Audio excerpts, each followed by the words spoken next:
Welcome to the BotPenguin. In this video, I will explain you how you can use the custom attributes in your chat flow. So let's get started. Simply click on the More section on the left hand side. On the left hand side, you will find the option of custom attribute. Click on it, and now you will get an option of add attribute on the right hand side. Click on it. You will get three options here: to save API responses, to map chatbot responses, to save agent responses.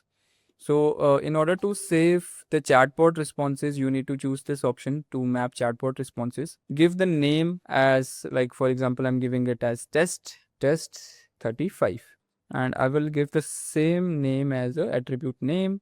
I can choose the attribute type. For example, I'm choosing integer for now, and now I have to select the bot. I'm choosing it for the bot 37. And now I have to, all the flows that I have created in this particular chatbot, that will come up here.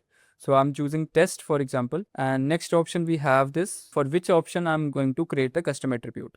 So let's say I want to create a custom attribute for this option. I will choose this question and click on add attribute. Test attribute is there. Now let's test it. Let's go to our chatbot, open the bot 37.